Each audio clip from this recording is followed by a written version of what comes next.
Should probably pause the music. It's Wednesday. I'm having trouble keeping track of the days because I haven't been going to school this week. And today, instead of talking about my week, which it's only half over, so not much has happened, just been rewatching The In-Betweeners with Rick. And I had to give a speech, my first speech in my public speaking class on Monday, which went pretty well. So other than that, there's not much to say. So I thought today instead I would show you some things about me that I found in my room that maybe help explain me a bit more or show you that I am perhaps a bit weird. So the first thing is I have this towel that's actually a reproduction of the Marauders map. Oh, that's backwards, but yeah, you can read backwards. So yeah, it's the Marauders map, but like the cover of it.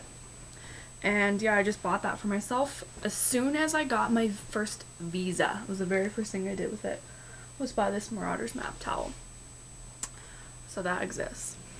Another thing is I have this composition book from 2007, 2008. It was from high school.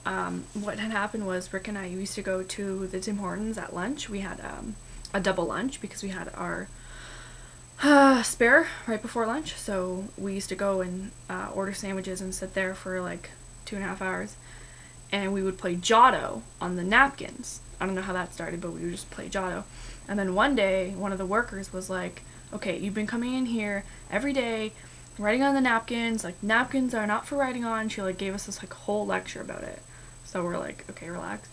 And so we went out and we bought these composition books and we would use them to play Giotto. So they're full of Giotto, as you can see. And we would like fold down the little tabs at the top to hide our word. So yeah, it's like full. And on the front, I for some reason filled in the information. It says name, Don Moreau, school, Giotto, grade 12. So I still have that, even though I haven't used it in, I don't know. I used to write the dates at the top, so maybe I've used it recently. Let me look. The last time I used it was January 25th, 2010. So I guess I broke it out last year for nostalgia. Anyway, so there's that. Another thing is some of the pictures I have up. It's really messy, so I won't do a pan around, but I have lots and lots of pictures that I put up when I first moved in. And some of them probably shouldn't be up. I took a few that are more ridiculous. Okay, so this one is of this guy, Nigel, and he used to sit next to me in band, and actually it's his birthday today. He turns 21 today.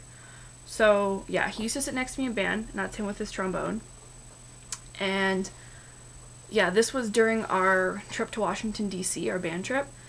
And we weren't even really friends. Like, we were a bit.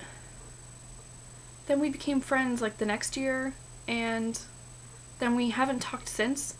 And I don't know why this is up in my room. It's just a picture of his face. Like, isn't that really weird? I think that's weird. So, that's around.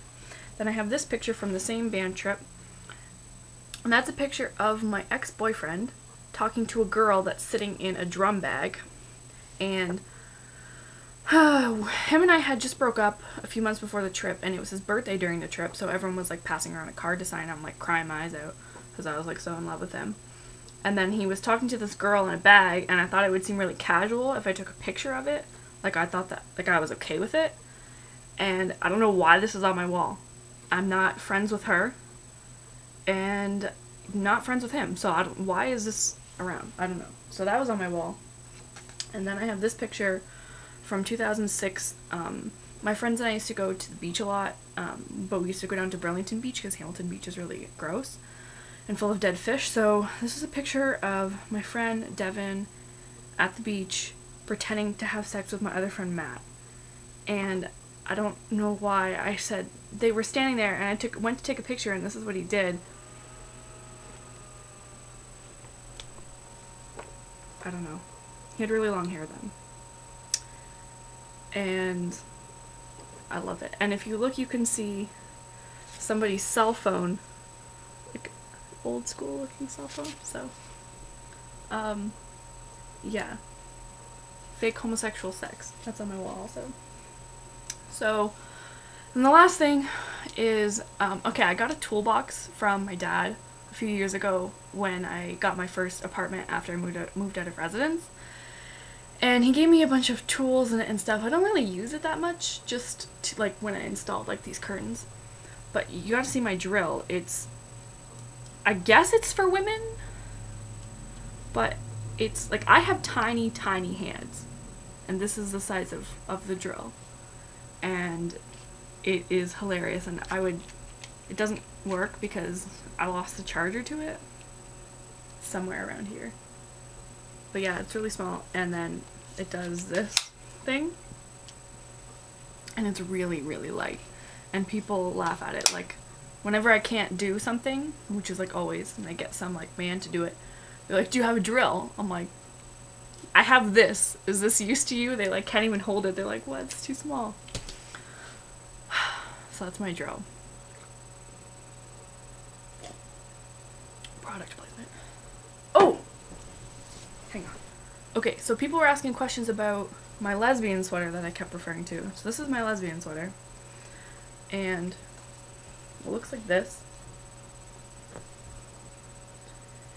And it's really warm and really, really, really old. I think it's probably, I want to say it's a men's sweater. But it says large, and this isn't really that big. So I don't know, it could be a woman's sweater.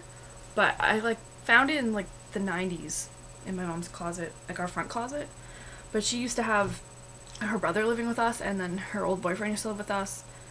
And obviously my dad used to live with us, so it could have been any of those people's things, or it could be hers. I don't know, but I wear it, so that's my lesbian sweater when I talk about it. This isn't even a good look for me, but I do it anyways. Curly hair life. But phone. Stop making sounds.